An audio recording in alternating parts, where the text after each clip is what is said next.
Hello mga katropa, kumusta kayong lahat? So ngayon mga katropa, magbibigay tayo ng technique kung paano mawala ang lag, hang ng ating mga cellphone. So ngayon mga katropa, kung napapansin niyo, medyo lag na or kadalasan lag na talaga ang inyong mga cellphone. Lalo na ang mga cellphone ay old version, nasa 16 gig, 32 gig, 64 gig, 120 gig, medyo okay pa.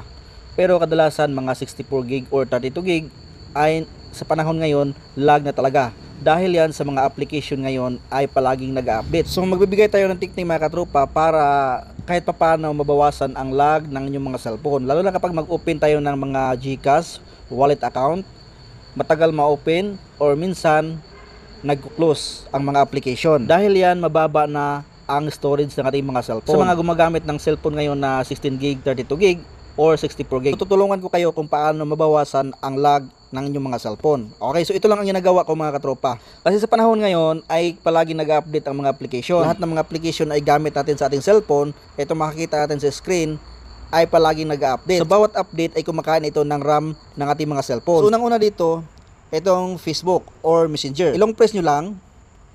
May makikita kayong app info. Click nyo lang yan.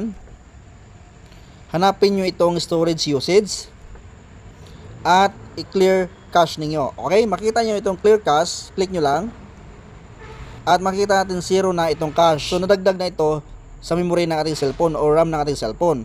So malaking tulong na ito para hindi na masyadong lag ang ating mga cellphone. Okay, so balikan natin dito sa Messenger. Long press natin.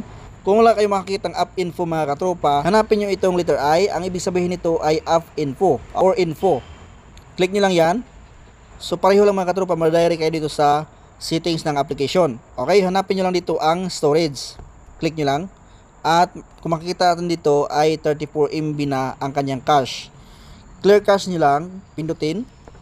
At magiging 0 na. So ito ang mga application ang palagi natin ginagamit araw-araw. Facebook, Messenger, YouTube, TikTok. So ilong press natin itong YouTube. Makita natin itong parang I. Ibig sabihin nito ay info. Click natin. Hanapin natin ang storage. At i-click itong clear cache. Okay? So kung makita natin ang cache dito mga katropa ay 445 MB. Kung malaking tulong ito, dagdag na memory ng ating cellphone. 444 MB. Okay? Para hindi masyadong lag ang ating mga cellphone. Lalo na kapag luma na ang ating cellphone, nasa 32 gig lang, 16 gig, or 64 gig. Clear cache nyo lang mga katropa. Lahat ng mga application, kung kayang-kaya niyo, lahat ng application pwedeng-pwede. Wala namang mawawala or walang mangyayari sa ating mga application. Ulitin ko, walang mangyayari or walang pinagbago ang ating application kapag ginawa natin ito. Dito tayo sa TikTok, long press, click itong parang I. Hanapin itong storage usage. Kung makita natin dito mga katropa, 233 MB ang kanyang cache. Clear cache lang natin. So nagiging 0 na. Dagdag na ito sa ating cellphone.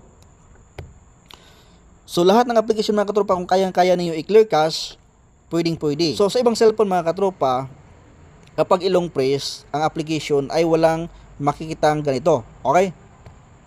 Pag ilong press ang application, walang makikitang app info or I. So ang gagawin natin mga katropa, punta sa settings ng ating cellphone. Hanapin ang application or manage application. Sa ibang cellphone, apps lang ang nakalagay tulad nito.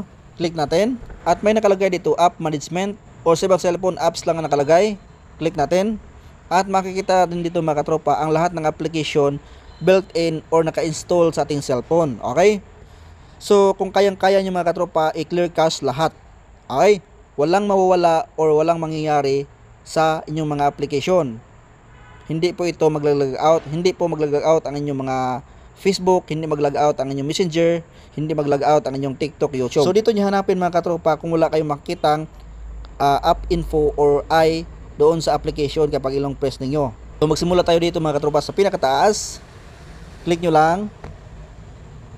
Same pa rin mga katropa, makikita natin dito ang storage usage. Click natin at clear cache. So isa-isahin lang natin mga katropa para dagdag na ito RAM ng ating cellphone at dagdag na ito memory ng ating cellphone at hindi na ito maglalag. So ganyan lang gagawin natin mga katropa. I-click ang application or ilong press. Hanapin ang storage usage. Clear cache.